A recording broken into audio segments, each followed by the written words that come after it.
Victoria Stone, formerly Victoria Chun, had orchestrated this moment with the precision of a military campaign. The waterfront venue sparkled under September sunshine, 200 guests mingling on manicured lawns that sloped toward Chesapeake Bay. White roses cascaded from every surface, and a string quartet played softly near the dock where Alexander Stone's yacht bobbed gently in the water. She had won. After 5 years of calculated charm, strategic tears, and carefully timed vulnerabilities, she had married one of the East Coast's most powerful tech entrepreneurs. At 42, Alexander was distinguished, grieving, and desperate for family after losing his first wife to cancer 7 years ago. Victoria had positioned herself as his salvation, the woman who understood his pain, who could help raise his teenage son Julian, who could fill the hollow spaces in that massive Georgetown townhouse. The ceremony had been flawless. Victoria had watched Alexander's eyes mist as she recited vows she'd practiced in the mirror for months, each word calibrated for maximum emotional impact. Julian stood beside his father as best man, his jaw tight, his 17-year-old face a mask of polite indifference. She knew the boy didn't trust her, had never trusted her, but it didn't matter now. The marriage certificate was signed. The trust funds were accessible. The prenuptial agreement she'd maneuvered him into signing was laughably weak, drafted during one of Alexander's particularly vulnerable moments after she'd mentioned how talking about money made her feel cheap and unloved. Everything was perfect. Everything was finally, gloriously hers. Then she saw him, a small figure hovering near the catering tent, maybe 9 or 10 years old, dressed in clothes that looked like they'd been pulled from a dumpster. The boy's jeans were too short, exposing bony ankles above worn sneakers held together with duct tape. His t-shirt, once white, was gray with ground-in dirt, and his dark hair stuck up in unwashed tufts. He was staring at the buffet table with the desperate intensity of someone who hadn't eaten in days, his thin frame practically vibrating with hunger. Victoria felt rage bloom in her chest, hot and immediate. How dare this little vagrant intrude on her perfect day?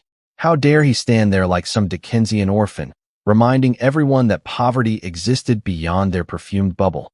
She gathered her train and strode toward him, heels clicking against the flagstone path. "Excuse me," she said, her voice saccharine and venomous. "This is a private event. You need to leave immediately." The boy looked up at her, and something flickered across his face, not fear, but a deeper exhaustion, as if he'd heard these words in 1,000 variations throughout his short life. "I'm sorry, ma'am," he said quietly. "I just thought, maybe there was some food that was going to be thrown away anyway. I can wait until after. I'll stay out of sight." His voice was educated, articulate in a way that didn't match his appearance, and that made Victoria even angrier. He was probably one of those clever little con artists who played up the sympathy angle, she thought. She'd seen news stories about child beggars in D.C. who made more money than office workers. "Absolutely not," Victoria snapped, her voice rising. "Security. We have a trespasser." Several guests had turned now. Champagne flutes paused halfway to lips, watching the scene unfold. Victoria felt a flash of satisfaction. Let them see her handling this decisively, protecting her new family from the chaos of the outside world. But then Alexander was beside her, his hand gentle on her arm. "Victoria, darling, what's wrong?" He followed her gaze to the boy, and something strange happened to his face. The color drained from his cheeks, and his breath caught audibly. He took a step toward the child, then another, moving as if in a dream. "My God," he whispered. The boy looked up at Alexander, and their eyes met. The same slate-gray eyes. The same slight cleft in the chin. The same way of tilting the head when uncertain. Victoria felt ice slide down her spine as Alexander dropped to one knee in his Tom Ford tuxedo, heedless of the grass stains, and reached out with trembling hands to touch the boy's face. "Lucas." The name came out broken, disbelieving. "Lucas, is it really you?"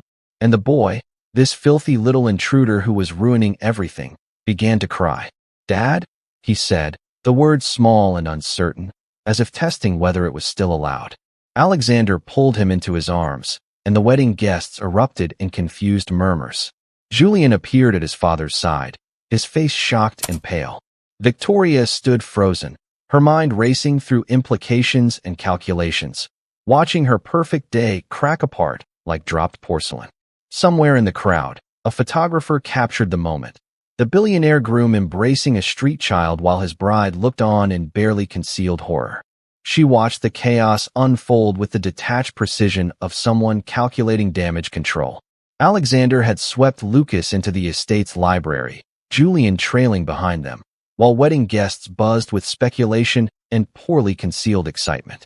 Victoria remained on the lawn, accepting concerned touches on her arm and sympathetic murmurs about what a shock and how overwhelming. Inside, she was screaming. Lucas Stone had been kidnapped 7 years ago from a park in Arlington, vanished without a trace 3 months after his mother died. Alexander had spent millions on private investigators, FBI consultants, and psychics desperate enough to promise answers. The case had gone cold within a year. Victoria had researched it thoroughly before targeting Alexander, had even practiced her sympathetic expressions while he'd told her the story on their 3rd date, his voice breaking as he described Lucas's 6th birthday party, the last happy memory before everything shattered. Julian had been 10 when Lucas disappeared, already Alexander's son from his first marriage. The two boys had been close despite their 3-year age gap, and Lucas's kidnapping had carved something essential out of Julian that never quite grew back. He'd become quiet, watchful, spending hours in his room on his computer in ways that worried the family therapist Victoria had insisted Alexander hire. What nobody knew, what Victoria was only beginning to suspect, was that Julian had never stopped searching. While Alexander's grief had eventually softened into resigned sorrow, Julian's had crystallized into purpose. He taught himself data analysis, learned to navigate the dark corners of the internet where information flowed like currency, and built a network of contacts among hackers, private investigators, and nonprofit workers who served vulnerable populations. The Bright Hope Foundation had caught Julian's attention 2 years ago, a small charity operating across the East Coast with an oddly specific mission, supporting children who'd survived abduction or trafficking. Its funding sources were opaque, donations arriving through layers of shell corporations and trusts that seemed designed more to obscure than to optimize tax benefits.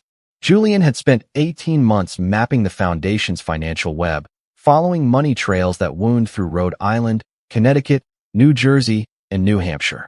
The amounts were never large enough to trigger serious scrutiny. 50,000 here, 75,000 there. But they were consistent, methodical, and came from entities with no apparent connection to child welfare or philanthropy. Something about the pattern felt intentional, purposeful in a way that transcended normal charitable giving. Julian had cross-referenced the donation timing with missing children cases, looking for correlations. He'd built spreadsheets tracking which states received funding and when, searching for some geographic logic. Then, 6 months ago, he'd noticed something. One of the foundation's beneficiaries was a group home in Baltimore that specialized in helping recovered children reintegrate into society. A boy matching Lucas's age and description had been placed there briefly before disappearing again into the foster system. Julian had driven to Baltimore on a school night, sat in his car outside the group home for 3 hours, and finally worked up the courage to knock on the door. The director, a kind woman named Mrs. Patterson, had been professionally sympathetic but firm. Privacy laws prevented her from discussing specific children.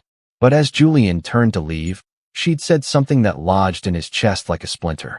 That boy you're looking for, if he's who I think he is, he's stronger than anyone gives him credit for. He's going to find his way home when he's ready.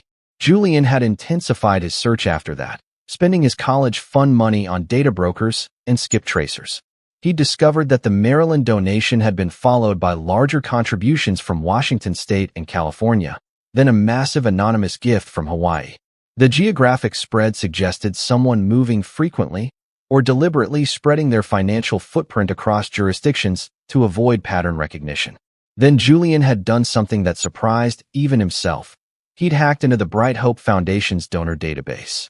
It had taken 3 weeks and multiple near misses with their security systems, but he'd finally accessed the raw transaction logs.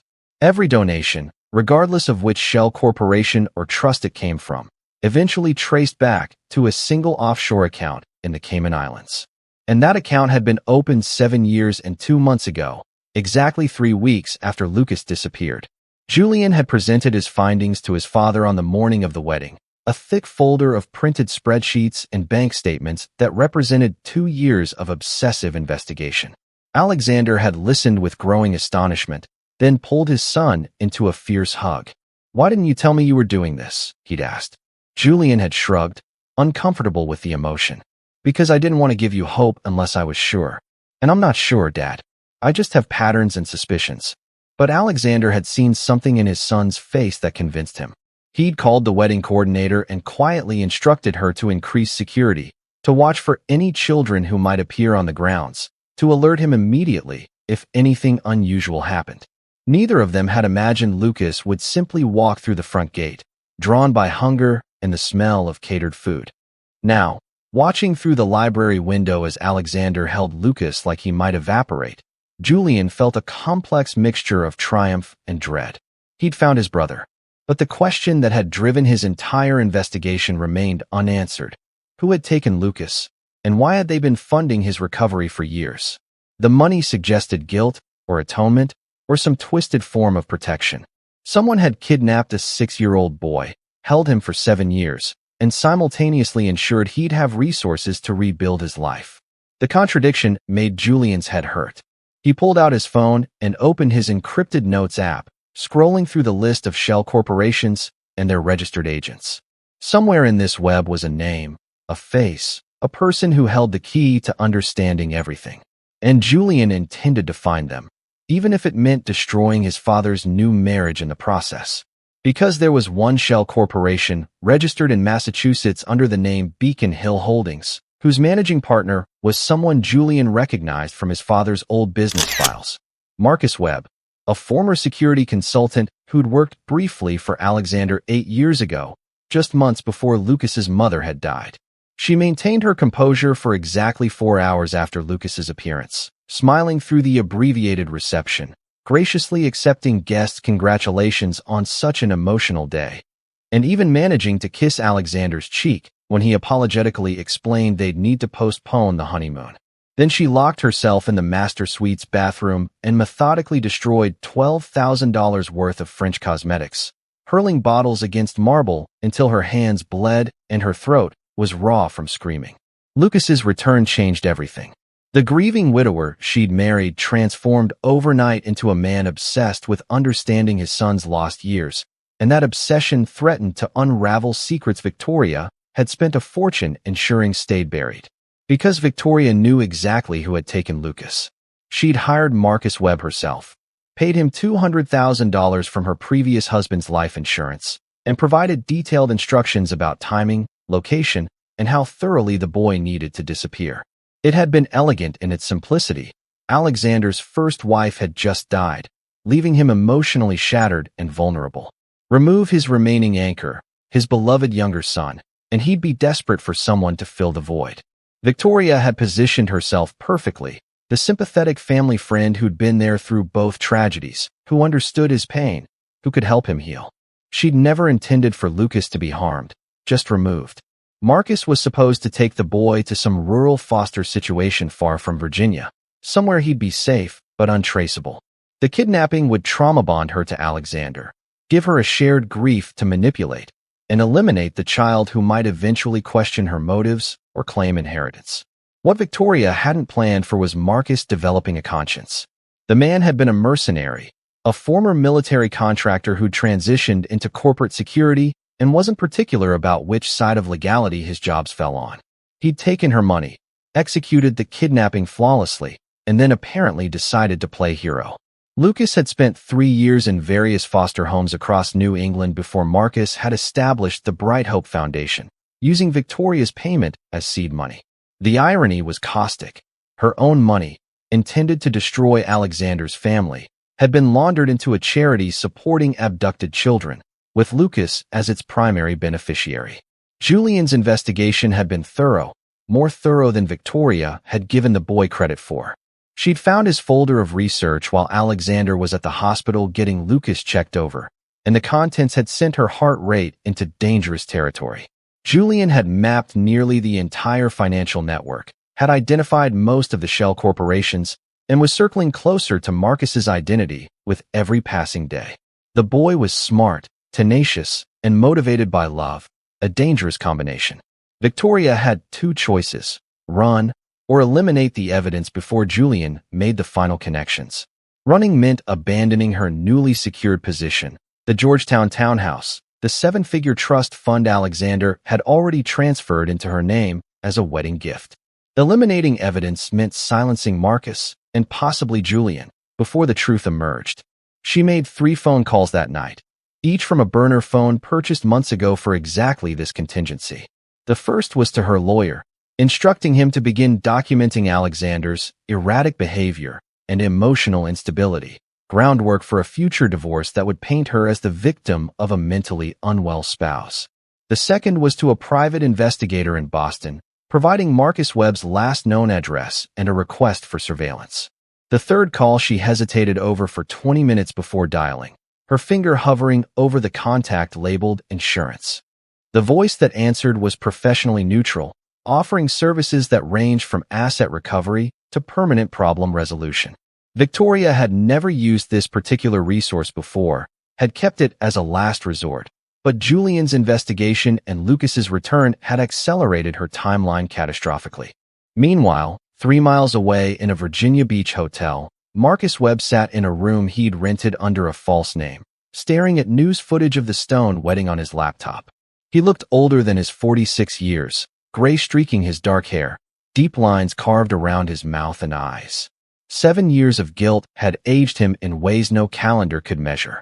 He'd watched Lucas grow up through careful distance, ensuring the boy received counseling, education support, and eventual placement in programs designed to help trauma survivors. The Bright Hope Foundation had been his penance, each donation a prayer for forgiveness he knew he didn't deserve. He'd moved constantly, staying ahead of any investigators, routing money through increasingly complex channels to avoid detection. Rhode Island to Connecticut, New Jersey to New Hampshire, Maryland to Washington, D.C., then across the country to Washington State, California, and finally Hawaii, where he'd established his most recent identity as a marine conservation consultant. But he'd been sloppy once, careless in his grief and desperation to ensure Lucas had resources. The Massachusetts donation, routed through Beacon Hill Holdings, his real name attached to that corporation because he'd been drunk and nostalgic and stupid. He'd known it was a mistake the moment he'd submitted the paperwork, but by then the damage was done.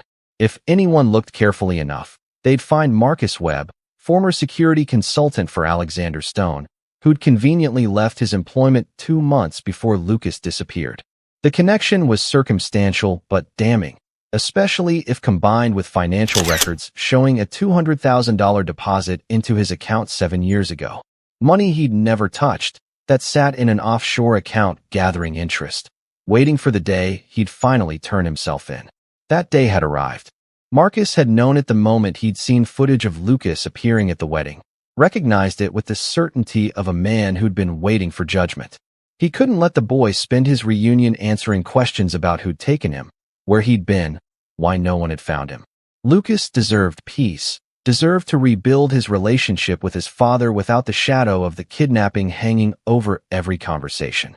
And there was another consideration, one that made Marcus's chest tight with fear: Victoria. He'd researched her thoroughly after seeing the engagement announcement, and had recognized her from his brief employment with Alexander years ago. She'd been a family friend then, seemingly innocuous, but something about her interest in Alexander's vulnerable state had struck Marcus as predatory. When he dug deeper, he'd found a pattern. 2 previous marriages, both to wealthy older men, both ending in the husband's convenient death and Victoria's substantial inheritance. Marcus had tried to warn Alexander through anonymous letters, cryptic emails, even a phone call from a disposable phone. But a billionaire received threats and warnings constantly, and his security team filtered them out as noise. Now, with Lucas returned and Julian's investigation closing in, Marcus knew what he had to do. He pulled a briefcase from under the bed, opened it to reveal meticulously organized documents, bank statements showing Victoria's payment, recordings of their initial meeting where she'd outlined her plan, photographs he'd taken of Lucas over the years as proof of the boy's well-being, and a signed confession detailing every aspect of the kidnapping. Everything needed to destroy Victoria and condemn himself. He'd drive to Georgetown in the morning, walk through Alexander Stone's front door, and hand over 7 years of evidence and guilt. It wouldn't erase what he'd done, wouldn't return the years Lucas had lost, but it might give the boy some closure. And maybe, in some distant universe where redemption was possible for men like him, it might count for something. She answered the door herself, having dismissed the housekeeper with complaints about needing privacy during such a difficult family time. Victoria had expected reporters, perhaps overeager well-wishers, possibly even FBI agents wanting to interview Lucas about his missing years. She had not expected the ghost standing on her doorstep at 7:30 on a gray October morning, holding a leather briefcase like an offering. Marcus Webb looked exactly as she remembered and utterly transformed. The same sharp jaw and military posture, but hollowed out by something that looked like prolonged suffering. His eyes met hers, and she saw no fear there, only a terrible, exhausted resolve. "Hello, Victoria," he said quietly. "I think it's time we talked." She should have slammed the door, should have screamed for security, should have done anything except what she did, step aside and let him enter. But shock had temporarily overridden survival instinct, and by the time her brain caught up with the danger, Marcus was standing in the marble foyer, looking around the Georgetown townhouse with something like sad recognition. "Quite an upgrade from the Arlington condo," he observed. "You've done well for yourself." Victoria found her voice, kept it low and venomous. "You're supposed to be in Hawaii. You're supposed to be untraceable. What are you doing here?" Marcus set the briefcase on a console table, his movements careful and deliberate. "I'm here to tell the truth. All of it. To Alexander, to the police, to anyone who'll listen." He opened the case, revealing stacks of documents, USB drives, and what looked like photographic evidence. 7 years of records. The payment you made, our conversations, my movements, and every dollar I spent trying to undo what we did. Victoria's mind raced through calculations. They were alone on the first floor. Alexander and Lucas were still asleep upstairs after an emotional night. Julian had stayed over as well, taking one of the guest rooms. She had perhaps 15 minutes before anyone came downstairs, 15 minutes to make this problem disappear. Her hand drifted toward her purse, where the small pistol she'd purchased for personal protection rested in a concealed pocket. But Marcus was faster, his military training evident in how quickly he assessed her movement. "Don't," he said, not threatening, just tired. "I'm not here to hurt you, Victoria. I'm not even here to destroy you, though God knows you deserve it. I'm here because that boy upstairs, Lucas, he deserves to know the truth. And because your new stepson is about 48 hours away from figuring everything out anyway. Julian's smart. He's already connected me to Beacon Hill Holdings. It's only a matter of time before he finds the bank records." Victoria felt the trap closing around her, felt 7 years of careful construction crumbling. "He was supposed to be safe," she hissed. "That was the deal. You took the money. You removed him. He was supposed to have a good life somewhere far away. You were never supposed to develop a conscience." Marcus's laugh was bitter, hollow. "A conscience? Is that what you think this is?" He pulled out a photograph from the briefcase, slid it across the marble toward her. It showed Lucas at maybe 8 years old, sitting in what looked like a foster home common room, his face gaunt and haunted, staring at nothing. "This is what your safe looked like, Victoria. A terrified child who cried for his father every night for 2 years, who had nightmares about the man who'd grabbed him in the park, who stopped talking entirely for 6 months because he thought if he was quiet enough, maybe I'd bring him home." Victoria looked at the photograph and felt nothing, which told her everything about who she'd become. "So you started the foundation. How noble. How redemptive. You laundered guilt money through shell corporations and convinced yourself you were a hero." "I never convinced myself of anything," Marcus said. "I knew exactly what I was, a man who'd kidnapped a child for money. But I also knew that money could do some good, could help Lucas and others like him. So yes, I built the Bright Hope Foundation. I used your $200,000 as seed money, then added everything I'd saved from my contracting work. Over 7 years, I've put nearly $12 million into that foundation. Every dollar I earned, every contract, every investment return, all of it went to helping abused and trafficked children recover, including Lucas." He pulled out a ledger, opened it to show meticulous accounting. "Want to know where your money went? Trauma therapy for 43 children. Educational support for 67. Safe housing for 91. And for Lucas specifically, counseling, tutoring, medical care, and placement in programs designed to help kidnapping survivors. I couldn't give him back his father, but I could give him every resource to survive until he found his way home. Victoria heard footsteps on the stairs, Alexander's distinctive gait, slightly uneven from an old tennis injury. Panic flooded her system, sharp and chemical. If you tell him, I'll deny everything. It's your word against mine, and you're the one who actually took the boy. You have no proof I was involved. Marcus smiled, and it was the saddest expression Victoria had ever seen. I have recordings, Victoria. Every conversation we had, I recorded. Every meeting, every phone call, every instruction you gave me about how to time the kidnapping for maximum emotional impact on Alexander. You were very thorough in your planning. You wanted me to wait until he was at his most vulnerable, until his grief over his wife's death was fresh enough that he'd cling to anyone who offered comfort. Alexander appeared in the doorway, Lucas beside him, both in pajamas, both looking confused and wary. Julian emerged behind them, his laptop under his arm, his expression alert and calculating. He'd clearly been awake for hours, probably running more searches, following more trails. Marcus turned to face them, his posture straightening into something like military attention. "Mr. Stone," he said, his voice steady despite the trembling in his hands. "My name is Marcus Webb. 7 years ago, I kidnapped your son, and I'd like to tell you why and who paid me to do it." The silence that followed was absolute, crushing. Victoria watched Alexander's face cycle through disbelief, recognition, rage, and finally a terrible, dawning understanding as his eyes moved from Marcus to her. Lucas made a small sound, something between a gasp and a sob, and stepped behind his father. Julian's fingers were already moving on his laptop keyboard, pulling up files, cross-referencing the name Marcus Webb against his research. It took him perhaps 45 seconds to find the connection, to see the Beacon Hill Holdings registration, to trace the timeline. When he looked up at Victoria, his 17-year-old face held an adult's cold fury. "It was her," Julian said, his voice deadly calm. "She paid him. She planned Lucas's kidnapping." Alexander moved then, faster than Victoria had ever seen him move, crossing the foyer to grab Marcus by his jacket. "Tell me everything," he said, his voice shaking with barely controlled violence. "Tell me every detail, every moment, every reason, or I swear to God." Marcus didn't resist, didn't defend himself, just held Alexander's gaze with those exhausted, guilt-ridden eyes. "I'll tell you everything," he said. "I'll answer every question, face every consequence. But first, please, let me give Lucas something." He reached into his briefcase with his free hand, moving slowly, and pulled out a thick envelope. "These are letters. One for every month I kept you from your father. I wrote them but never sent them, because what could I possibly say that would matter? But they're yours now, if you want them.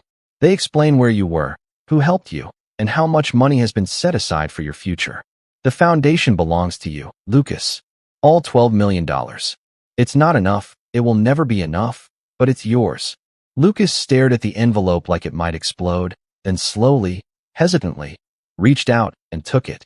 His hands were shaking, his face wet with tears, but when he spoke, his voice was stronger than Victoria expected. "Why?" he asked Marcus.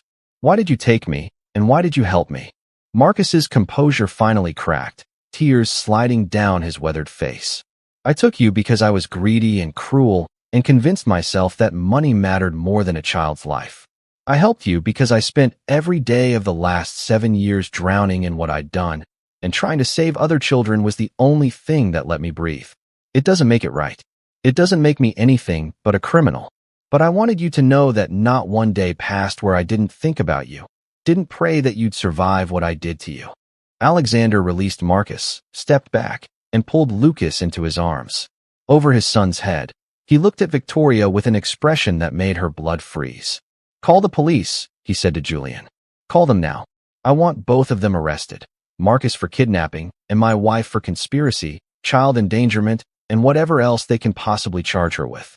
She sat in the defendant's chair wearing a tailored Navy suit that cost more than the public defender 3 seats away earned in a month. Victoria had hired the best criminal attorney money could buy, or rather, Alexander's money, since her assets had been frozen pending trial. The courtroom was packed, media filling the back rows, sketch artists poised with charcoal, and somewhere in the gallery sat Alexander with both his sons. She refused to look at them, kept her eyes forward on Judge Patricia Whitmore, a stern woman in her 60s with a reputation for harsh sentences in crimes against children. The charges were read aloud in a monotone that somehow made them sound even more horrific. Conspiracy to commit kidnapping, child endangerment, fraud, extortion. Each word was a nail in the coffin she'd built for herself. Marcus had testified the day before, his voice steady as he'd walked the jury through every detail of the kidnapping. He'd described meeting Victoria at a coffee shop in Alexandria, how she'd presented her plan with the calm efficiency of someone ordering lunch. She wanted the boy gone but not hurt, Marcus had said, his hands clasped on the witness stand. She was very specific about that. Lucas was to be placed somewhere safe, somewhere far from Virginia, but he had to disappear completely. She said Alexander needed to believe his son was dead, or at least lost forever, so he'd stop searching and start healing. She positioned herself as the woman who'd help him through that grief. The prosecutor, a sharp woman named Catherine Ross, had asked why he'd agreed. Marcus had looked directly at the jury, his expression haunted. Because she offered me $200,000, and at the time, I told myself that money would solve all my problems. I was wrong. It created problems I'll carry to my grave. Victoria's attorney, Gerald Hutchinson, had tried to poke holes in Marcus's testimony during cross-examination. Mr. Webb, you're a confessed kidnapper facing 18 years in prison. Isn't it convenient that you're blaming my client to reduce your own culpability? Marcus had shaken his head slowly. I've already pled guilty to kidnapping. My sentence is set. Testifying against Mrs. Stone doesn't change that. I'm here because Lucas deserves to know the whole truth, not a version that protects the person who orchestrated his abduction. Hutchinson had pressed harder. You claim to have recordings of conversations with my client.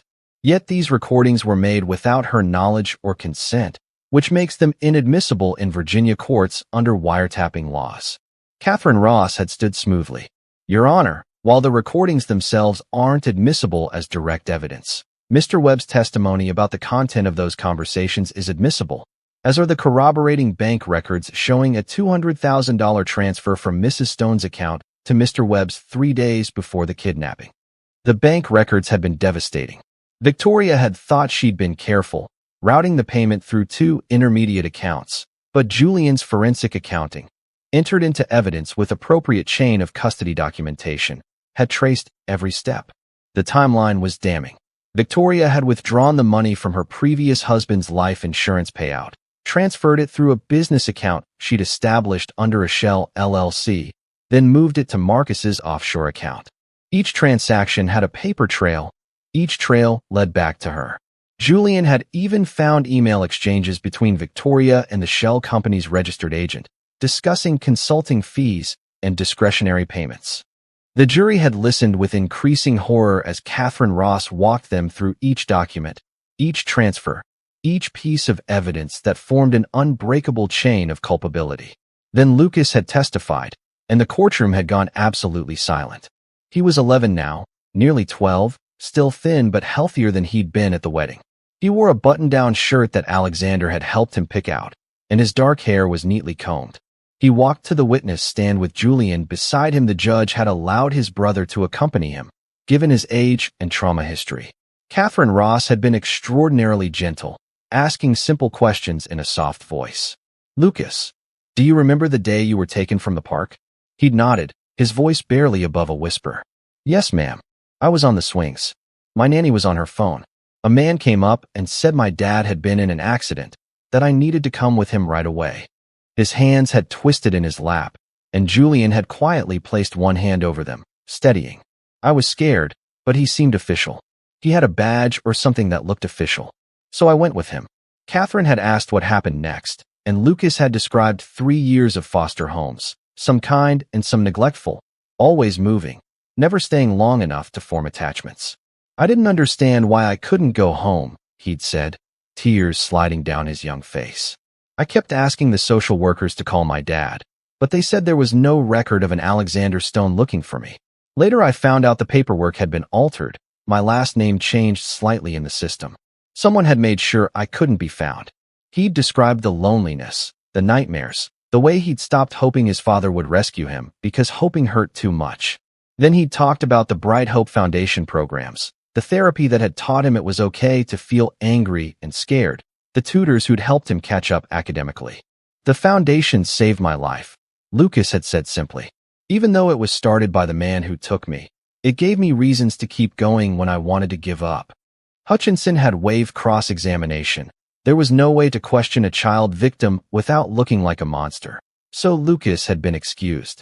But before he'd left the stand, he'd done something unexpected.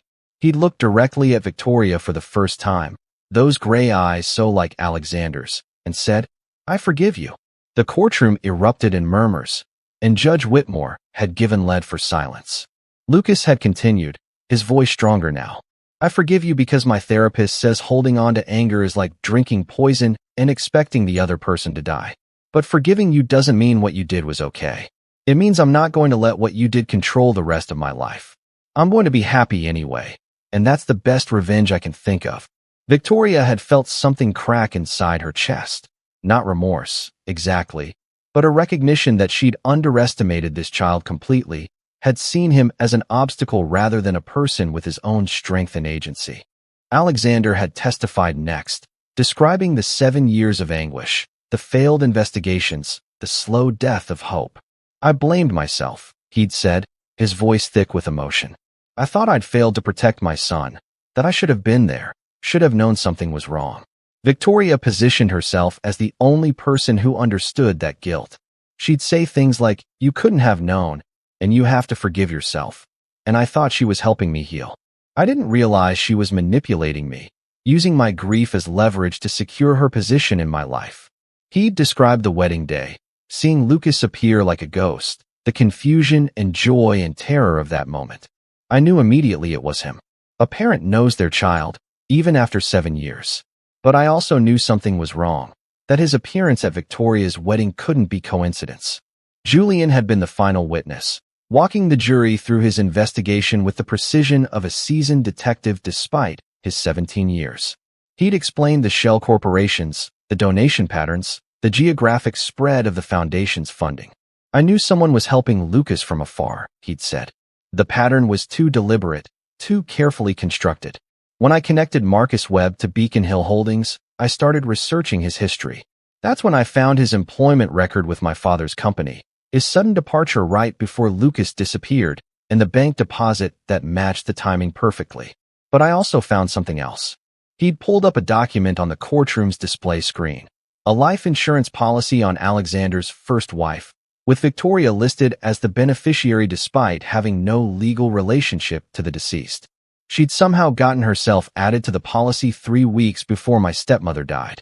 The insurance company is still investigating how that happened, but the payout was $400,000. Half of that went to Marcus for the kidnapping. The other half Victoria used to position herself in my father's life. The sympathetic friend who was always available, always understanding, always there. The evidence had been overwhelming, the testimony damning, and Victoria's own attorney had advised her not to take the stand. "Anything you say will only make it worse," Hutchinson had told her during a recess. "Ross will tear you apart. She'll ask about the insurance policy, the shell companies, every financial transaction. She'll make you look like a cold-blooded predator who targeted a grieving widower and his children." But Victoria's ego wouldn't allow silence.